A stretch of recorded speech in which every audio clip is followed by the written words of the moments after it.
მოგესალმებით. დღეს 27 აგვისტოა. მინდა პატარა ვიდეო ჩავწერო დღევანდელ დღესთან დაკავშირებით, სულ მალე რამდენიმე საათში, უკვე საღამოა. შემოვა მარიამობის ბრწყინვალე დღესასწაული. და ერთ რამეს მინდა გავუსვა ხაზი.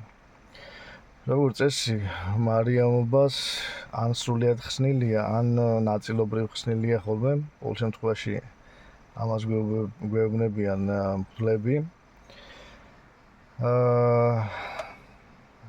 და წელს პარასკევ დღეს დაემთხვა, ალბათ ხორცით არ გაახსნილებენ, მაგრამ თევზით და ცის ნაწარმით სავარაუდოდ ხსნილი იქნება. მაგრამ სხვა წლებში, როდესაც 28 რიცხვში არის ხსნილი, ხო, ჩვეულებრივად. ღვთისმშობელი ამ დღეს გარდაიცვალა. რატო ვახსნილებ და რა გვეზეიმება? ამ საზეიმო ესე ხორცებით და მწვადებით და ხინკლებით უნდა ამოვიყუროთ მუცელი? ზუსტად მაგ დღესაა სამარხულო. იმ დღეს უნდა დაეცვას ადამიანმა მარხვა თუ უნდა დაეცვას. იგივე ეხება 23 ნოემბერს. წმინდა გიორგი მაგ დღეს აწამეს და იმ დღეს ფაქტობრივად ბოლო წამება იყო და აღესრულა. რას ვზეიმობთ ეს საკლავები და მთელი ამბები როგორ. მე მახსოვს ბავშვობაში ჩვენთან 28 დღე ეს იყო რა ქვია.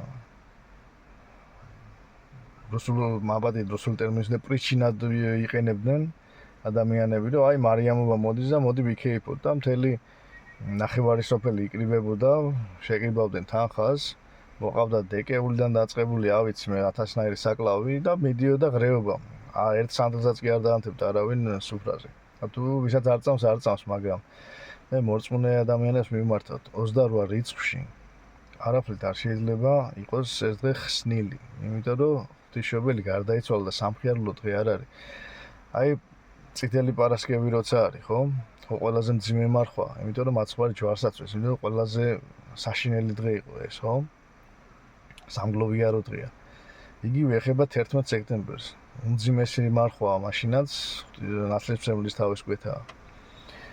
7 იანვარს მაცხვარი იბადება, უდიდესი სიხარულია და აბსოლუტურად ხსნილია, ხო? იმიტომ რომ სამხიარულო დღესასწაულია. დღესასწაულები შეიძლება დაიყოს ორ კატეგორიად: სამხიარულო დღესასწაულებად და სამგლოვიარო დღესასწაულებად. და სამგლოვიარო დღესასწაულებზე არაფრით არ შეიძლება თუ მარხვა არის იმ პერიოდში, არაფრით არ შეიძლება ეს იყოს ხსნილი. და ამას იქ მამაო ასე იძახის და მამაო ესე იძახის. იცით რა, ხანდახან ეკლესიას რაღაცები ეშლება. და პირდაპირ გეტყვით, არც ერთ მღვდელს, არც ერთ მეუფეს არ აქვს მაცხოვრის მიერ დაწესებული პირველყოფილი მარხვის წესების შეცვლის უფლება. ამის უფლება აქვს მხოლოდ მაცხოვარს. ერთადერთ შემთხვევაში შეუძლია სასულიერო პირს ითხოვოს ღმერთის წინაშე პატარა შეღავათები, როდესაც კონკრეტულ ადამიანს ან მცირე ჯგუფს, თქვათ, იგივე ჯანმრთელობის მდგომარეობის გამო უწევს, რომ თქვათ, სილოვანი საკვები აუცილებელია და პატარა შეღავათი რო გაუწიონ, ამისათვის შეიძლება თხოვოს ღმერთს.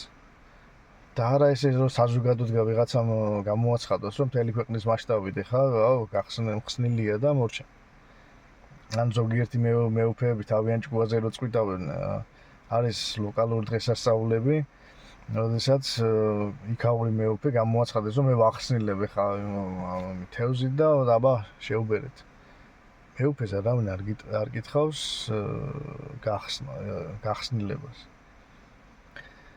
ეს არის მხოლოდ ქრისტეს გადასაწყვეტი. ერთადერთ შემთხვევაში თუ სასულიერო პირი ითხოვს და მაშინ ხელა სულიწმინდის მადლია რომ ჩაესმის ანგელოზის ხმა და დასტური მოსდის, ამ შემთხვევაში აქ უფლება, თორე ეს შენ თავიანთ ჭკუაზე გადაწყვიტოს, რომ მოდი ხა მე გავახსნილებ და 30000 კაცმა მიირთვას თევზი, ამის უფლება არავის არ აქვს.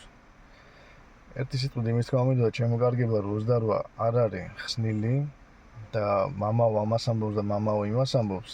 თქვენ მამაოებისთვის არ მარხულობთ, არამედ მარხულობთ ღმერთის საპატივცემოდ და თუ გინდათ ღვთის პატივისცემა, უნდა დაიცვათ ის წესები და კანონები, რაც პირველი საუკუნიდან არსებობდა. ყველას გისურვებთ ჯანმრთელობას და უამრავ მარიამობას დაგასრულთ ღმერთმა. კარგად ბრძანდებოდეთ.